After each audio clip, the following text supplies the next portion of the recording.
안녕하세요. 제주에 있는 호텔에서 일하고 있는 야대입니다. 오늘은 호텔리어 하면 누구나 궁금해할 영어에 관해 얘기해볼까 합니다.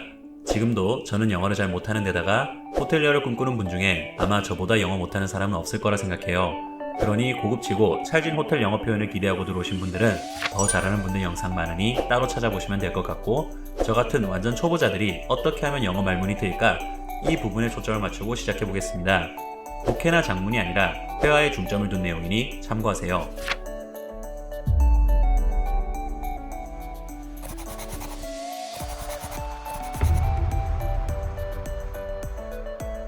우선 많은 분들이 가장 궁금하게 생각할 부분부터 짚고 넘어가죠. 호텔리어는 영어가 필수인가? 호텔리어는 영어 잘해야 하나요? 필수라는 대전제만 놓고 본다면 필수 맞습니다. 호텔과 모텔의 차이에서 이미 말씀드렸죠. 저희가 생각하는 호텔리어는 관광호텔로 분류되어 외국인을 응대해야 한다는 전제를 깔아놓고 시작하는 겁니다. 가장 대중적으로 사용되는 외국어인 영어는 필수가 맞습니다. 그럼 잘해야 한다는 기준은 뭘까요? 저는 두 가지 대답을 드리고 싶어요. 첫째, 기본적인 소통만 할 수 있으면 된다. 둘째, 높은 위치를 노리고 있다면 잘해야 한다. 자, 그럼 기본적인 소통만 할 수 있는 수준이 대체 어떤 수준이냐? 영어 초보자들에게 희망을 드리자면 한 호텔 내에서 손님과 나누는 대부분의 대화는 하나의 형식처럼 굳어져 큰 틀을 벗어나지 않습니다. 호텔 내부에서 요구할 수 있는 게 거기서 거기거든요. 손님이 호텔 직원한테 찾아와서 갑자기 칼세이건의 코스모스와 마르크스주의에 대해 어떻게 생각하냐고 물어보진 않겠죠? 누구나 생각할 법한 상식적인 수준의 대화를 생각해 보시면 됩니다. 방이 덥다, 리모컨 어디 있냐, 샴푸랑 타월 좀 더 달라, 조식은 몇 시부터니 등등. 한국어의 특성상 외래어가 많기 때문에 대부분의 명사는 우리에게 이미 익숙합니다. 방금 제가 말한 예시에도 리모컨, 샴푸, 타월처럼 벌써 3개의 영어 단어가 나왔네요. 호텔에서 쓰는 단어들 대부분이 이미 한국말로도 쓰시는 단어들이에요. 초등학교에서 배운 문장 정도만 사용해도 손님과 간단한 의사소통하는 데는 큰 문제가 없다는 얘기입니다. 간단한 의사소통으로도 손님의 요구는 해소될 수 있고, 그 손님이 필요한 것을 충족시켜주는 것만으로도 나름의 교감이 가능합니다. 그에 따라 손님이 당신의 서비스에 만족하는 것도 어렵지 않다는 얘기입니다. 또한 요즘은 파파고가 워낙 성능이 좋아서 손님의 말을 도저히 못 알아듣겠거나 본인이 이 부분을 어떻게 설명해야 할지 모를 때도 유용하게 사용할 수 있습니다. 손님도 당장 도움을 받아야 자신의 문제가 해결되는 입장이기에 번역 어플 쓰는 거 기다려줍니다. 따라서 호텔 내에서 업무용 회화 자체만 놓고 봤을 때 요구하는 수준은 그렇게 높지 않습니다. 큰 부담을 가질 필요는 없어요. 단, 높은 위치를 노리고 있다면 잘해야 한다고 했죠? 직책을 달고 싶고 상위 위치를 노리고 계신다면 결국 영어 때문에 발목 잡히는 순간이 옵니다. 5성급 글로벌 호텔의 총지배인은 외국인인 경우가 많은데, 본인의 최고 상사가 뭘 요구하는지도 못 알아들으면 그 사람이 당신을 퍽이나 좋아하겠죠? 또한 직책이 높아질수록 처리해야 하는 업무가 늘어나고 컴플레인 핸들링 같은 경우는 당연히 외국 손님들한테도 터집니다. 좀 더 완벽한 문장, 좀 더 고급적인 표현 등을 끊임없이 갈구해야 하고, 능력치를 상승시키지 않는다면 진급에서 불이익을 받을 수 있습니다. 그러니 총지배인이 꿈이시거나 못해도 매니저를 노리고 계신다면 영어는 잘하시는 게 좋습니다. 이번 생에 영어가 조졌다고 생각하는 분들이 있다면 저처럼 중국어를 잘한다거나 호텔에 자주 찾아오는 손님들 국가의 언어를 노리는 것도 나쁘지 않습니다.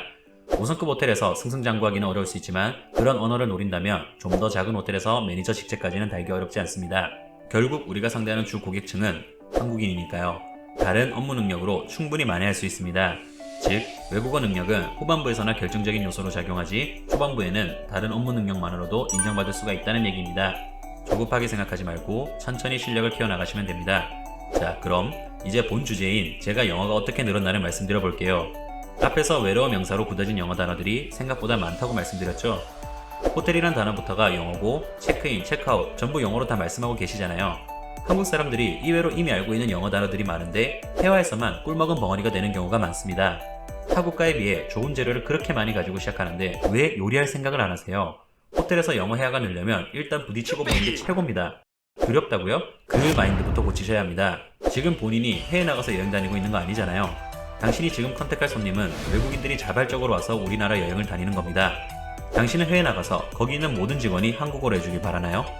아무리 영어가 만국 공용어처럼 사용되고 있다고 해도 지금도 해외 나가면 영어 안 통하는 나라 많습니다. 제가 일본 여행 다닐 때도 그랬고 중국 돌아다닐 때도 호텔에 있는 직원들마저 영어 못하는 사람들 많았습니다. 일본에서는 식당에서 아예 영어로 소통이 안 되어 주문하기 어려운 경우도 많았어요. 외국인이 와서 영어로 샬라샬라 하면서 너도 무조건 영어로 대답해라 라는 마인드를 가지고 있는 손님이 있다면 그놈이 건방진 겁니다. 해외여행 간다고 해서 그 나라 언어 다 배워서 갈 필요는 없다 치더라도 지네 나라 말만 할 줄 알면서 현지인들이 자기 말을 다 알아듣길 바라는 배짱은 대체 어디서 나오는 거죠?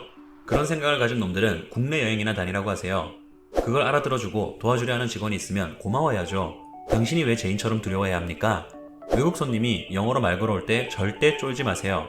호텔리어라는 업 자체가 영어가 필수라는 전제 조건이 있다고 했지만 그런 거 신경 쓰지 마시고 최대한 알아듣기 위해 노력하고 그에 맞게 간단한 문장으로 이해시키려 노력만 하시면 됩니다. 걔네들이 답답하지 당신이 답답해야 할 이유가 없어요. 그런 배짱으로 계속해서 손님과 부딪히다 보면 손님이 물어보는 질문들은 대부분 거기서 거기라는 걸 알 수 있습니다. 그에 맞춰 대화의 틀을 짜고 좀 더 명확하고 좋은 표현의 대화를 꾸준히 외우세요. 장문 잘 못하신다고요? 우리에겐 파파고가 있잖아요. 그렇게 대화의 틀을 짜고 경우의 수를 추가하면서 다양한 문장들을 외우다 보면 호텔 내에서 일어난 대부분의 질문들은 대답해 줄 수 있습니다. 여기서 중요한 거. 영어를 못하는 사람들 중에 괜히 쓸데없이 말 고급지고 길게 하려는 사람들이 있습니다. 문장은 짧고 간단한 말로 이해를 시키는 게 이미 전달로서 최고의 효과를 보여줍니다. 긴 문장을 외우려 하면 잘 외워지지도 않을 뿐더러 막상 긴장하거나 당황하면 버벅대면서 외운 문장도 잘 안 나옵니다. 하나의 긴 문장을 그냥 짧고 정확한 문장의 3문장 정도로 나눠 얘기하는 게 본인도 자신감 있게 말할 수 있고 손님도 이해하기 편합니다. 그렇게 만든 문장에 자신이 생기면 그 이후부터 조금씩 긴 문장에 도전하시면 됩니다. 예를 들어 Sir, you seem to have some problems, but if you do not mind, may I take a moment to help you? 발음 좋았고요. 이런 식으로 길게 얘기하실 필요 없이 그냥 May I help you? 하시면 됩니다. 결과도 똑같고 손님이 앞에 긴 내용 얘기했다고 이 직원 더 친절하네? 이 직원 영어 잘하네? 라고 생각하지도 않습니다. 여기서 마인드를 또 하나 바꿔야 하는 것이 애초에 영어 회화에 자신이 없는 사람들이 처음부터 정확한 문법, 정확한 문장 구사하려고 막상 손님 오면 어버버 하는 경우가 많습니다. 제가 중국에 있을 때 한국어를 배우는 중국 누나가 있었습니다. 그때 그 누나가 오늘 나가서 같이 밥 먹자, 누나 옷 갈아입고 올 테니 잠시만 기다려라 에 해당하는 말을 할 실력이 안 돼요. 밥 먹자, 누나, 바지, 잠깐만 이렇게 바디랭귀지를 섞어가며 얘기했던 기억이 있습니다. 자, 이거 못 알아들으신 분들 계세요? 단어의 나열만으로도 사람은 충분히 그 사람이 전달하고자 하는 의미를 이해할 수 있습니다.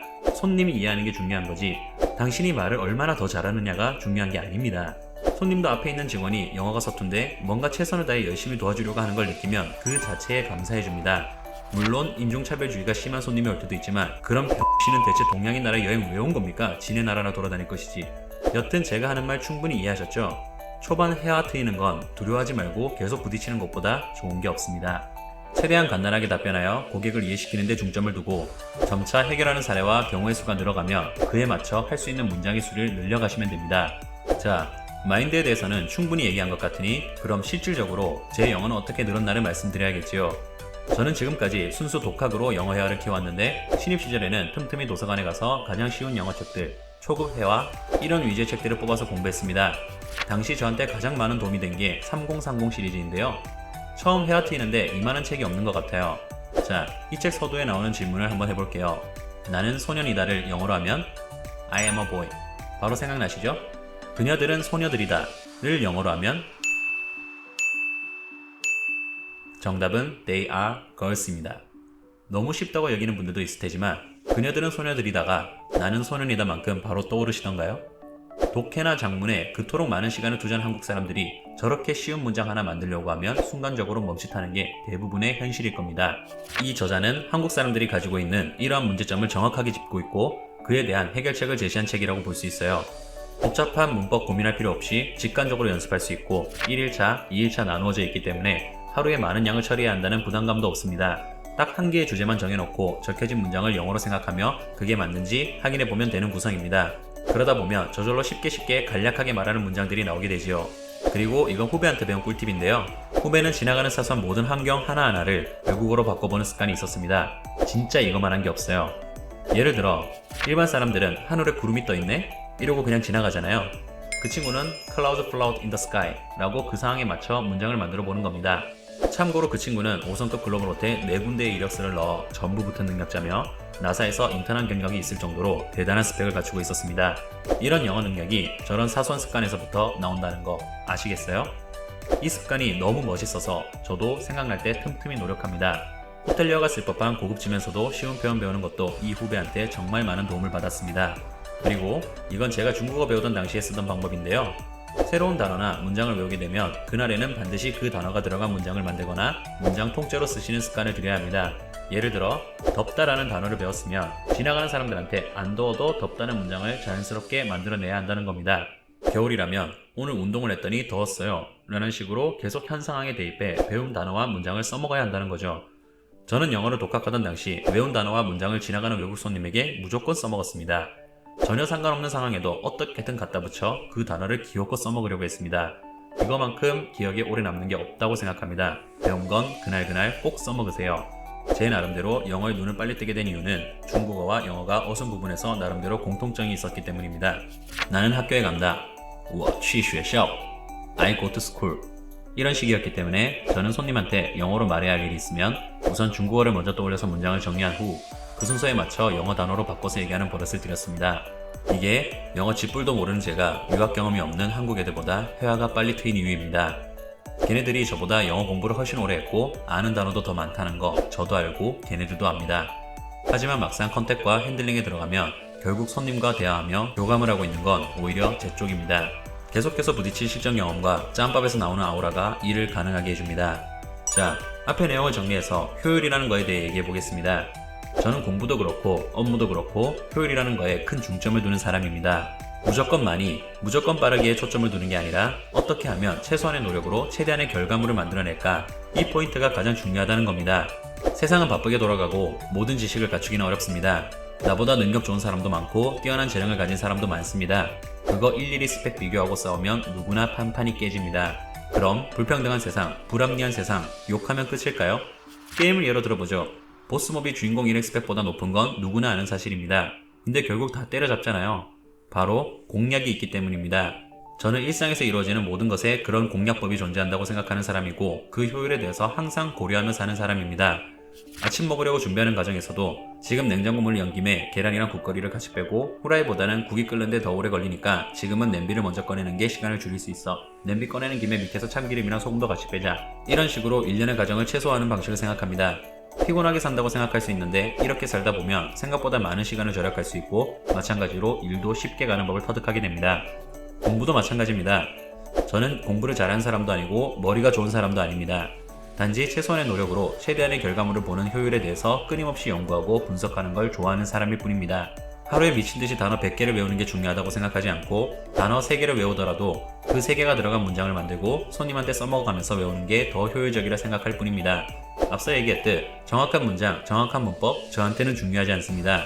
말을 더 많이 해보고 짧게라도 계속 단어 나열하며 문장 만들어보고 하는 게 기억에도 오래 남고 그렇게 만든 말을 집에 돌아와서 다시 매끄러운 한 문장으로 정리합니다. 다음번에 만난 손님한테는 매끄러운 한 문장을 통째로 써먹습니다. 그리고 그렇게 쌓인 문장이 일정 이상이 되면 다음번 손님한테는 그 대화를 통째로 써먹습니다. 그러면 호텔에서 이루어지는 대화 형식 틀이 한 개 갖춰지는 겁니다.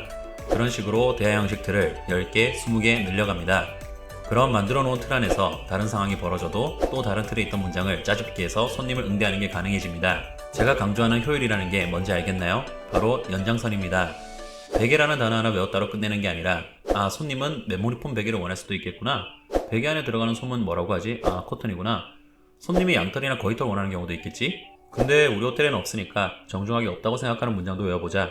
이런 식으로 경우의 수를 생각하며 여러 단어와 문장을 조합합니다. 그렇게 베개라는 단어 하나에서 파생된 여러 문장들을 상황에 대입하며 머릿속에 우겨놓고 있다가 손님이 베개 하나를 더 달라고 영어로 말씀하면 아, 고객님 일반 베개로 드릴까요? 메모리폼 베개로 드릴까요? 하며 제가 외웠던 문장을 써먹어 봅니다. 이런 식으로 경험하며 쌓여가는 단어와 문장은 잊을 수가 없게 되어 있습니다. 제가 신입 때 A4 용지 60장이나 되는 영어 스탠다드를 가장 필요한 것만 외워서 4시간 만에 로비로 탈출할 수 있었던 것도 같은 이치입니다. 식당 위치, 시간, 요금을 그냥 통째로 머릿속에 집어넣으려 하면 그거 생각보다 쉽게 안 외워집니다. 생각을 연장하며 그 흐름대로 외우는 게 가장 좋아요. 조식 시간이 아침 7시부터 10시 반까지네? 그렇지. 호텔 조식하면 손님들이 밥을 먹으려고 그때 일어나겠지. 그럼 저녁 시간은 한 6시부터 시작해서 저녁 10시까지 하려나? 맞네. 가격은 얼마지? 와 씨발 1인당 7만원? X나 비싸네? 7,000원짜리 국밥 10그릇은 먹겠다. 저녁 식사 가격은 1인당 국밥 10그릇으로 기억해야겠다. 이렇게 흐름을 통째로 기억해둡니다. 아침 식사 몇 시부터 몇 시, 요금 얼마, 단순히 이렇게만 외우면 업장이 몇 개인데 그게 한 번에 외워지겠어요? 업장마다 그런 스토리를 부여해줍니다. 실내 수영장이 아침 7시부터 오픈한다고? 누가 그 이른 시간에 수영을 해? 아, 사우나가 같이 붙어있으니 손님은 7시부터 사우나하러 올 수 있겠구나. 그럼 직원이 한 번에 같이 오픈해버리는 게 효율적이니까 둘 다 7시에 오픈하는 게 맞겠구나. 아침 7시부터 저녁 10시까지 하네. 아까 식당 조식이 아침 7시부터였고 저녁이 오후 10시까지였지? 사우나 오픈 시간은 조식 오픈과 석식 마감 시간과 똑같구나. 요금이 얼마지? 1인당 14,000원? 와, 국밥 2그릇이네. 요금은 국밥 2그릇. 이런 식으로 외워주는 겁니다. 그러면 선배가 질문했을 때 그 자체에 답변을 하려 들지 말고 시간을 조금 들여서 방금 내가 이 식의 흐름대로 외운 거 통째로 기억을 가지고 옵니다. 그리고 그 흐름에 맞춰 전부 대답합니다. 사람은 단순한 단어의 나열 자체를 외우려 하면 헷갈리게 되어 있고 기억도 오래 안 갑니다. 반드시 그 단어에 맞춰 스토리를 하나 부여하고 그 스토리는 본인이 가장 잘 기억할 수 있는 스토리를 만드시면 됩니다. 그 스토리에 맞춰 키워드들을 갖다 붙이면 흐름대로 하나둘씩 파편들이 살아납니다. 아시겠죠? 언어는 단순히 잘하고 싶다, 열심히 문법 파헤치고 외워야지 라는 사람들은 시험을 잘 볼 수 있을지 몰라도 회화를 잘하는 경우는 드뭅니다. 여러분, 모국어인 한국말 하실 때 주어 여기 가져다 놓고 다음은 형용사 이런 식으로 누가 생각하며 말하세요? 당신의 기억과 경험이 모국어를 사용할 수 있게 하는 이치와 외국어를 비슷하게 대입해보세요. 문법에 집중하지 말고 그 순간의 환경과 그 순간의 흐름에 맞춰 단어를 나열하고 문장을 만들어 나가는 게 기억에도 오래가고 만들기도 쉽습니다. 그럼 저처럼 허접한 영어 실력으로도 손님과 대화는 하고 삽니다. 이 영상을 통해 영어에 자신감을 붙이시길 바라며 외국 손님과 유창하게 대하는 그날까지 저를 포함하여 여러분 모두 다 같이 노력해봅시다. 이상으로 호텔리어와 고객 모두를 위한 채널 야대였습니다.